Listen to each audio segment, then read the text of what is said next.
Estamos con Adolfo L'Oreal, licenciado en Psicología, Psicoanálisis y profesor de la universidad. ¿Cómo estás, Adolfo? Bienvenido. Gracias.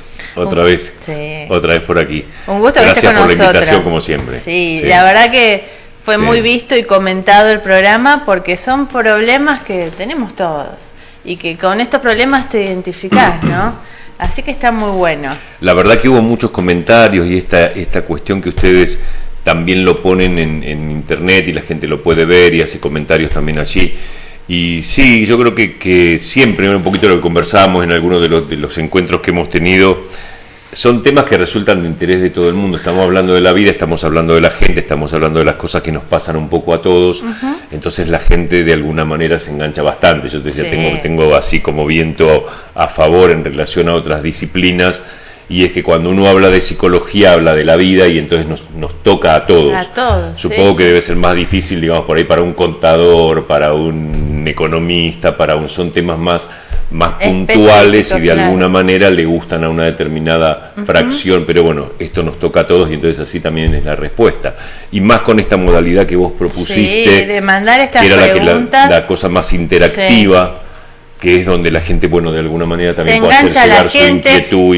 Quiero aclarar que damos nombre, no damos datos, y si no quieren que se diga el nombre, tampoco se dice. Se dice la pregunta directamente, cada uno la toma para el que sea, y bueno, por ahí el que no hizo la pregunta también se siente identificado. Claro. Así que quédense tranquilos que esto es sin nombres, ¿no? Sí. Es anónimo, podemos decirlo. A mí me parece hacerlo. que, bueno, primero no es lo importante eso, digo, sino de alguna manera alguien hace una pregunta y representa la inquietud de un montón.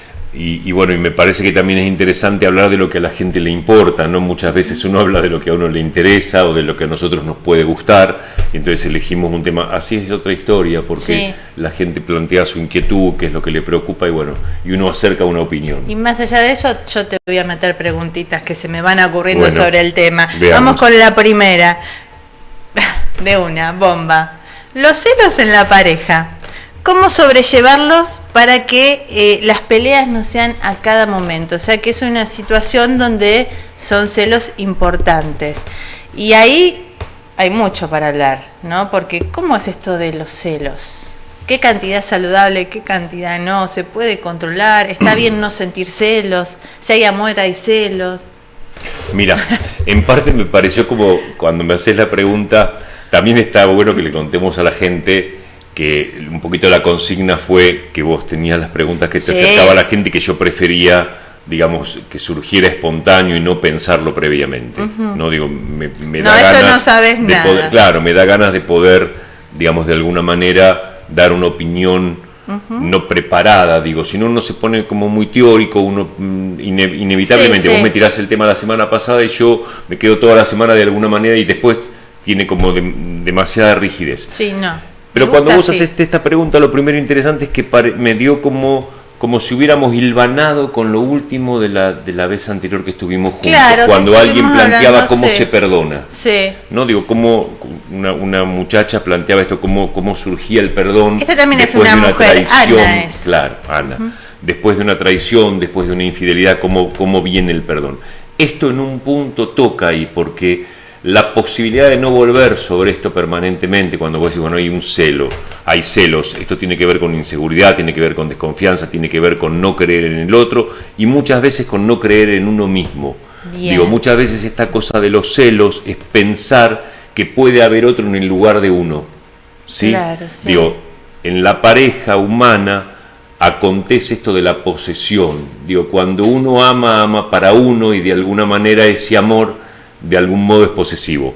Por ahí, muchos años atrás, cantaba Marilina Rossi y decía, si el amor no es egoísta, ¿por qué la fidelidad? Claro, no digo, si el amor fuera tan generoso, digamos, uno debiera permitir que el otro hiciera, y sin embargo no es así. En este punto, el amor, de alguna manera, podríamos decir que es posesivo, que es mezquino, que quiere para uno, y entonces en este sentido, cuando surgen los celos, me parece que está en juego, y habría que ver cada caso, cada historia, está en juego o la desconfianza respecto del otro, de que el otro es capaz de poner a alguien en tu lugar, o la inseguridad respecto de tus propios atributos, de tus propias condiciones, de tu propia condición de amar, para ocupar ese lugar y sentir que el otro está pleno contigo.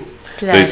Entonces, eso luego lo tenés que pensar de lo que puede ser un pequeño elemento de inseguridad, de desconfianza, esos celitos que casi diría ponen un condimento a la relación. Un jueguito. Es una parte, digamos, esta sensación de que se puede perder, y entonces porque se puede perder uno pone todo el tiempo mejores cosas para que esto esté vivo, para que esto funcione bien, para que esto y no se achancha de alguna manera. A veces cuando estamos tan confiados que algo está y va a estar siempre, de algún modo por ahí nos abandonamos. Entonces diría, hay una cuotita de esos celos que pueden ser un ingrediente a favor de la unión. Bien. Claro, pero eso va en una gama tan amplia que del otro lado tenemos la locura celotípica. Eso te iba a preguntar.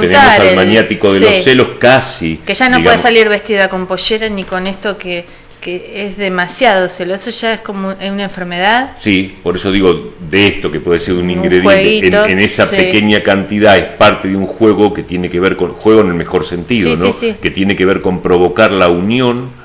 Y en el otro extremo estamos en el terreno de la patología, y en ocasiones hasta una patología grave como es la psicosis. Esto es pérdida de conciencia de realidad.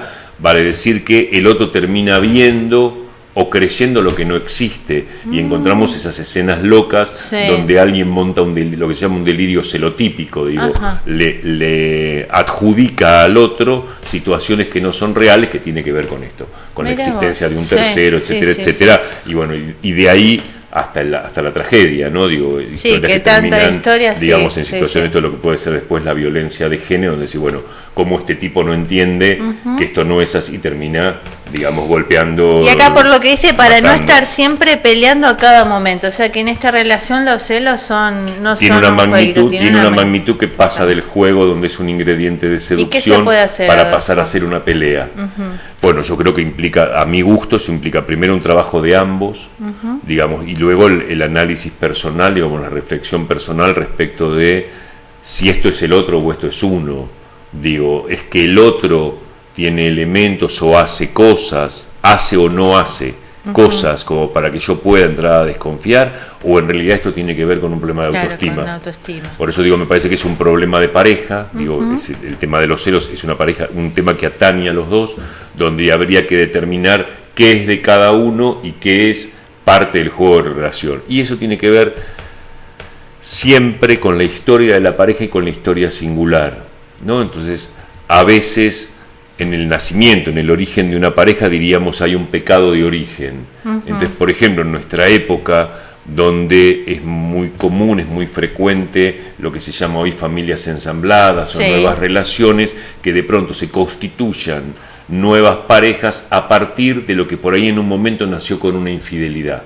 Entonces, cuando vos conociste un hombre casado, o ese señor conoció a aquella señora casada, de que te va a hacer lo mismo, y empiezan a tener una historia, y esta historia termina consolidándose, queda el fantasma de si esto le pasó a otra, ¿por qué no me puede pasar a mí? O si esto le pasó a otro, ¿por qué no me puede pasar a mí? Lo cual es absolutamente cierto, pero yo creo que ahí de nada sirve, o mejor dicho, no sirve de nada bueno, no sirve como positivo, digamos, cargar esto que podríamos decir entre comillas, no esta cuestión de origen o este pecado de origen, para adjudicarlo todo el tiempo a un presente, porque la historia con la otra señora, con el otro señor, no es la historia contigo. Claro. Se supone que aquello quiebra, fracasa, ¿sí? Y da paso a otra historia. Entonces lo que uno está esperando es que esta historia realmente sea positiva y tenga un buen desarrollo y un final feliz. Bien, se me ocurre una pregunta, pero no es para este tema celos, vamos a dejarlo por otro día, pero tengo otra pregunta con respecto a los celos. Hay parejas, que no tienen nada de celos.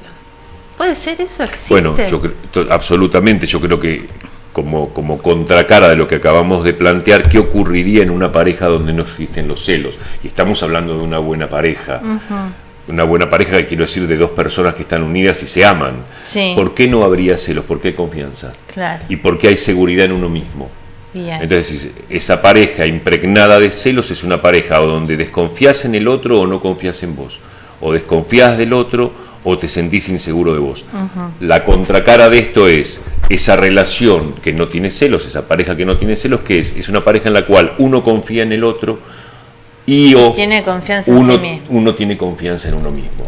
En una buena pareja, pues también podríamos encontrar parejas que parecen parejas y que nunca tenemos un sí y un no porque no tenemos nada. Claro, digo, también existe esto, digo, una relación que se sostiene, que todavía las hay, en esto de lo que sería la apariencia, ¿no? Digo, se sigue junto, un poco como se dice habitualmente en ese lugar común, por la foto de familia, claro, no por lo difícil que resultaría provocar una separación, por temas hijos. económicos, por hijos, y entonces la verdad es que ya no hay celos porque ya el otro no interesa.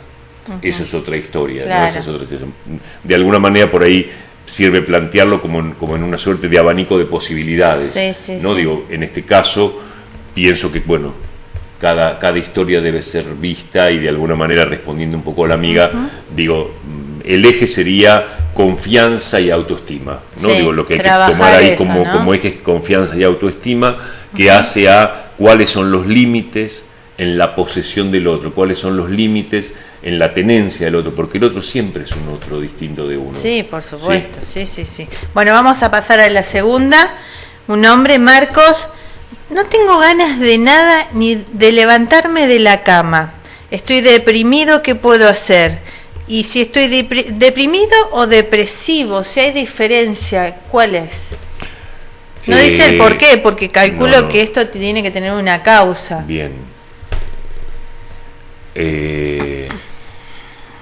La idea de estar depresivo suena como en tránsito a, ¿no? Digamos, estoy depresivo es como si fuera hacia un estado de depresión, pero alude a lo mismo.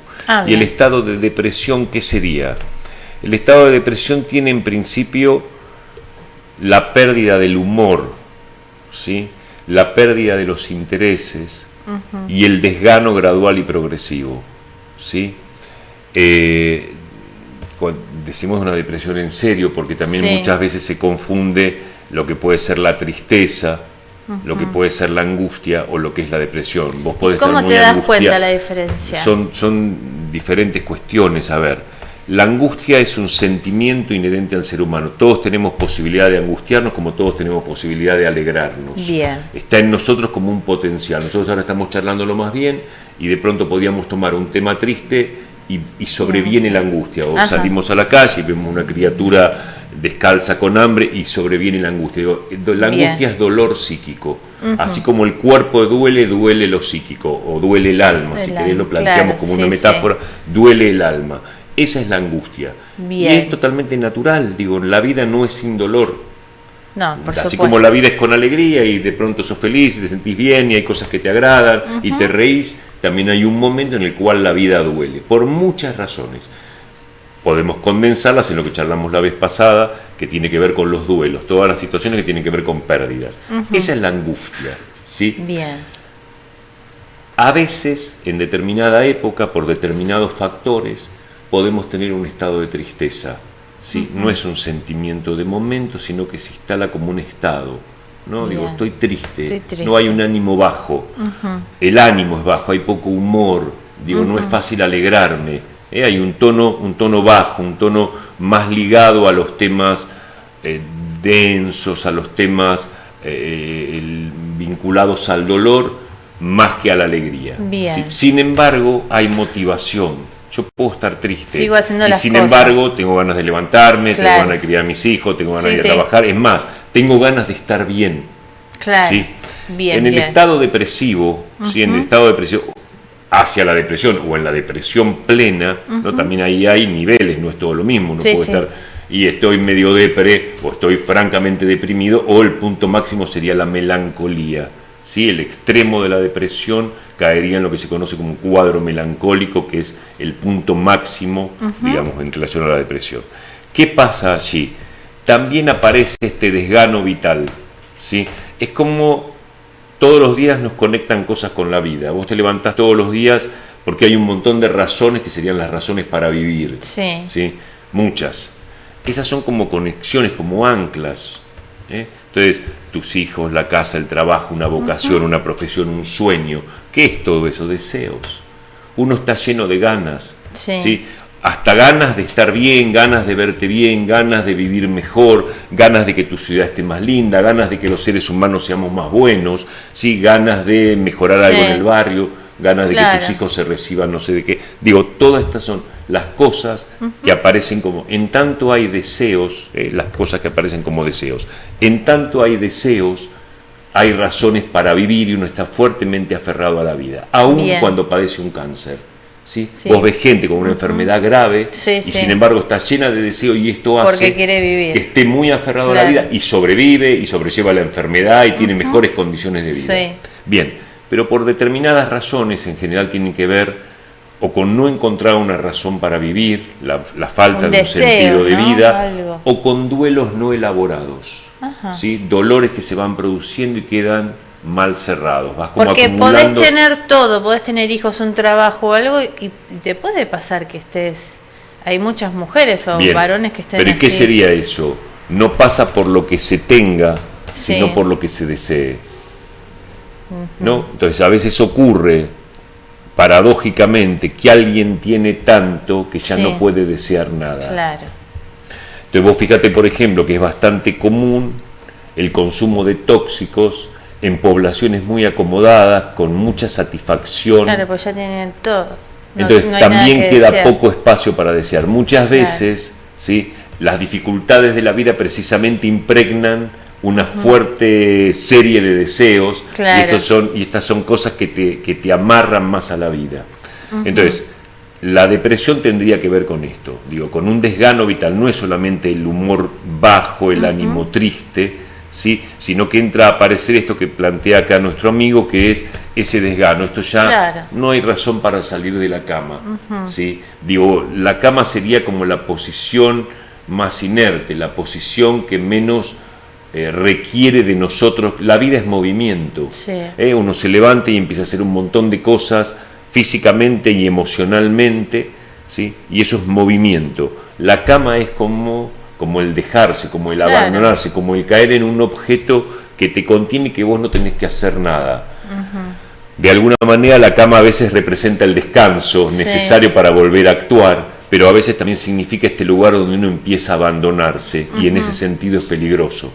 Entonces, la situación es compleja, es un cuadro desagradable, es un cuadro ingrato y es un cuadro de riesgo. ¿Sí? La depresión, ¿Y qué se hace? por Porque eso en digo, este eso puede caso, seguir pronunciándose y llegamos a extremos donde alguien pierde las ganas de vivir. Claro.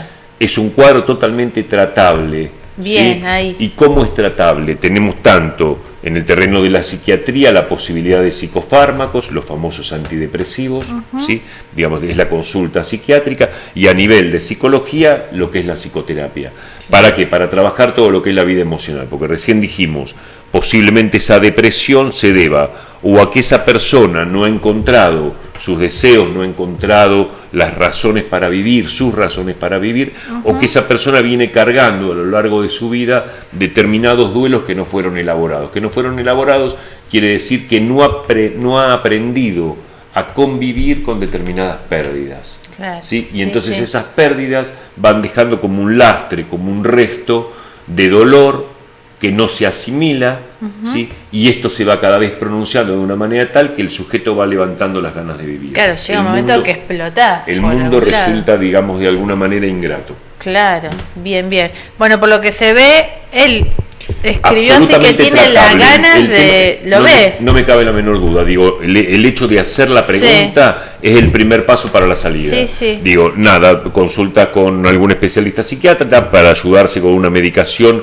que lo ayude a levantar ¿La ese medicación ánimo. es transitoria o es para siempre? Se puede... No, bien. no necesariamente. Pues mucha Digo, gente la que le mayoría- tiene miedo No. al estar medicado. No, me parece que todavía, digo, esto sería mejor que lo planteara un psiquiatra. Yo soy psicólogo y psicoanalista, sería mejor que lo planteara un psiquiatra, pero bueno, en mi experiencia, y trabajo mucho con psiquiatras, con amigos psiquiatras, en lo que son las interconsultas o los tratamientos compartidos, digo, pacientes que están en tratamiento también psiquiátrico o pacientes de psiquiatras que también vienen a psicoterapia, y la verdad es que me parece que todavía se carga con el peso de otra época, que es donde las medicaciones de alguna manera producían un montón de efectos colaterales, Claro. donde alguien, para sacarlo de una depresión, quedaba poco menos que catatónico, digo, perdía la gana, digo, Es no verdad. perdía la gana de vivir, pero quedaba totalmente enlentecido, ¿no? Aquellos cuadros que uno veía años atrás, donde la persona estaba, decíamos, papeada, está llena de medicación, y se enlentecía, tenía un sesgo, digamos, enfermizo, se notaba que la persona,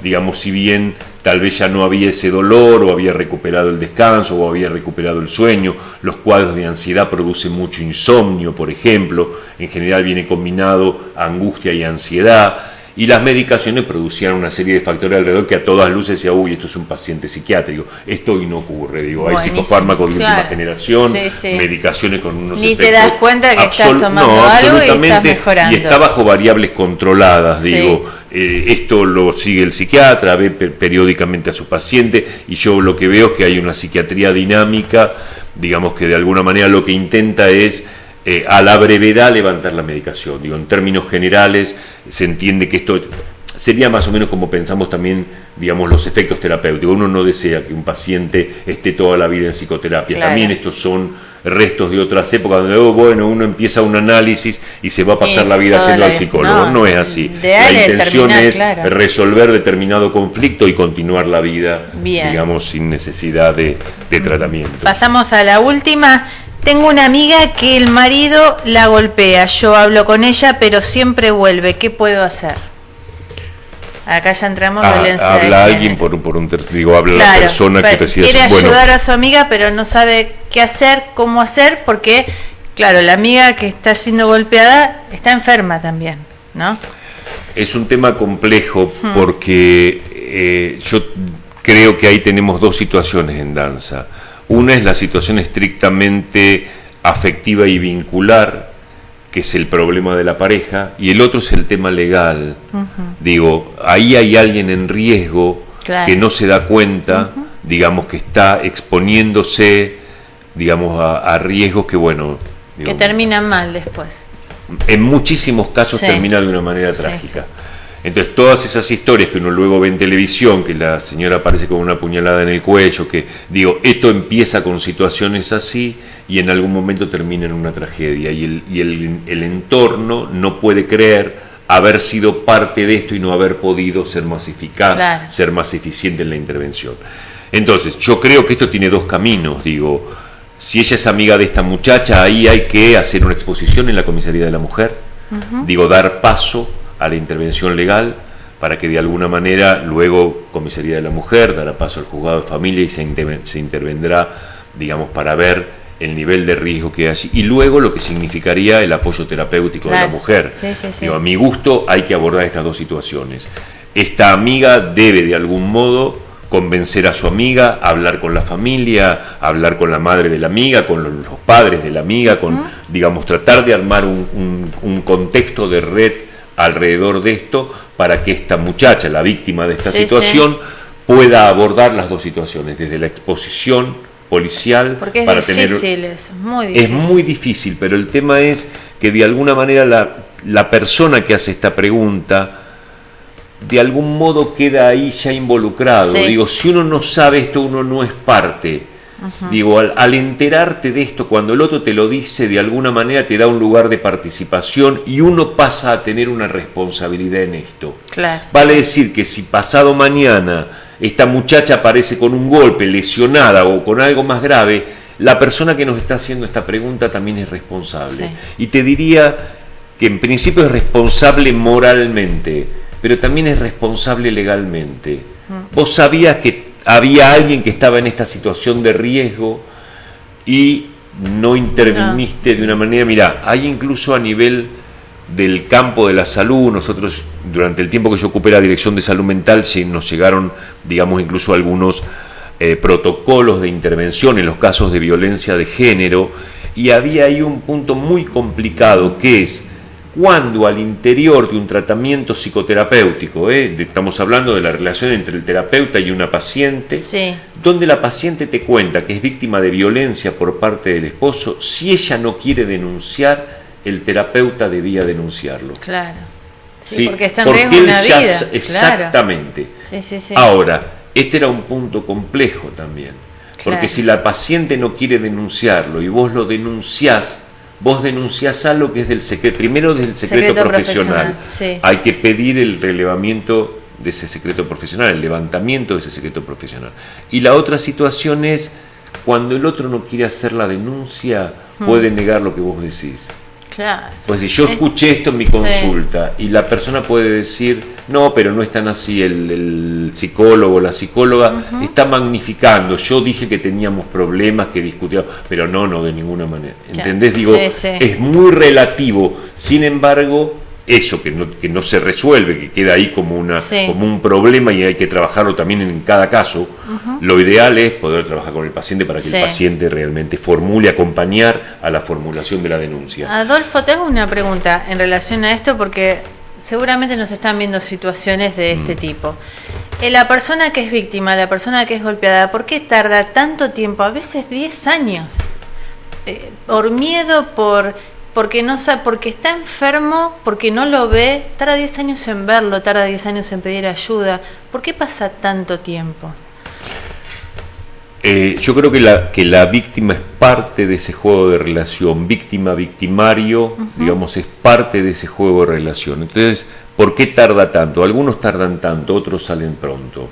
Digo, no todo el mundo se queda al lado de un violento. Digo, hay alguien que la primera noche que salió a tomar un café, vio 3 gestos que no le gustaron y desapareció. De yo con este loco no tomo un café de un segundo café. Bien. Digo, no todo el mundo cuando entra en contacto con un sujeto violento, agresivo, ¿sí? Y hay violencia también psicológica, todas, ¿no? Porque no es solo de todas, golpe, sino muchas. el insulto. Entonces vos me decís, ¿por qué se queda? Por eso que llamamos amor, si querés. Digo, que incluye un montón de cosas, digo, donde alguien de alguna manera, en nombre del amor, en nombre de lo que siente por el otro, cree que va a cambiar, que esto es una vez, vuelve a perdonar. Digo, pero esto es parte del juego donde alguien te victimiza, te pone en ese lugar de víctima y la víctima también queda durante mucho tiempo allí. No todo el mundo ocurre esto. No, algunas personas, por esa razón, esas personas también necesitan del apoyo, del respaldo, de la ayuda, del estímulo de ese contorno. Claro, es lo que estábamos hablando recién. La persona al quedar parte de esto, en muchos casos hasta se autoinculpa.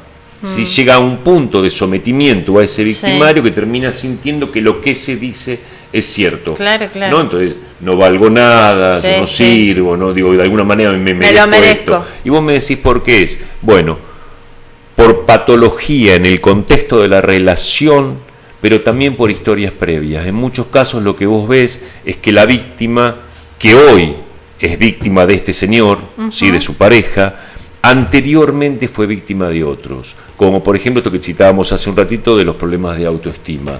Digo, en muchos casos, esa mujer que hoy permite que un tipo la golpee, también fue mal dicha por su padre. Claro. ¿Sí? Vos sos una tonta, vos no vales nada, vos no vas a lograr. Digo, esta cosa de menoscabo. Y entonces, de alguna manera, esa personita viene, digamos, ya como acomodada en esa situación, como que es natural.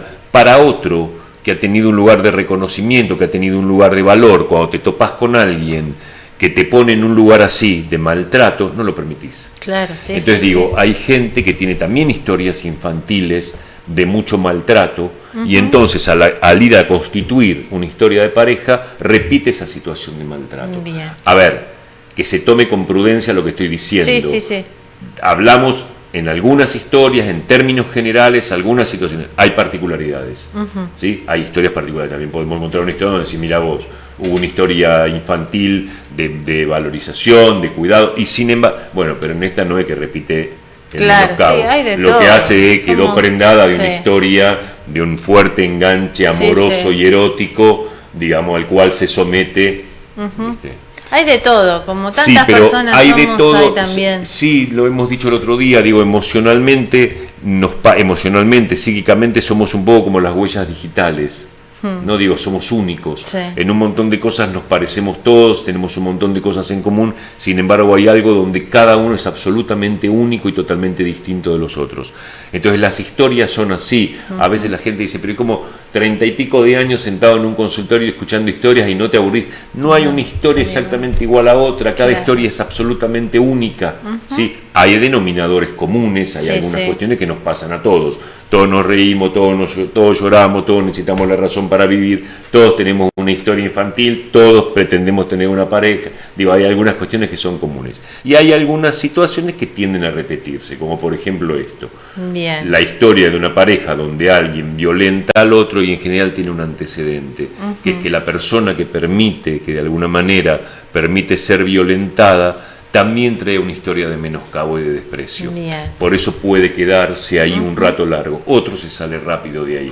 Por eso hay que trabajar a nivel legal Sí. para tratar de frenar esa situación, que es bastante compleja, porque vos has visto que aún con denuncias de por medio Sí, todavía no se logra. Pero hay que acercarse a esta amiga, tenés que acercarte a la comisaría de la mujer, Sí, aunque yo sea diría a que no se quede ella preguntarnos. sola con esto. Si No. la amiga no lo acepta, que ella misma arme una red. Claro. Tiene que haber alguien cercano, familiares de Sí. esa amiga, o alguien que la misma amiga le sabe que es otra amiga íntima. Entonces, que el grupo, Tener un que el apoyo. empiece. Sí. ¿Y cuáles son las líneas? Comisaría de la mujer y un trabajo psicoterapéutico para ella. Bien, bien. Bueno, muchas gracias, Adolfo. Gracias la a verdad, vos un y, lujo. bueno, y un saludo ¿Y qué a temas? a nuestra audiencia y bueno, Y ya nos vemos sabes, en unos días. sí, nos vemos obviamente, pero ya sabes que cualquier consulta, cualquier problema, lo podés mandar por WhatsApp al 15 44 80 100 o a través de nuestro Facebook, TV Tandil Noticias, por mensaje privado. Si no querés dar el nombre, no se da.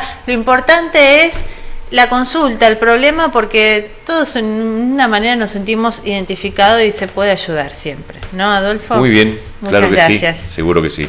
Un abrazo para todos. No, gracias a vos y nos vamos a una pausa, enseguida volvemos.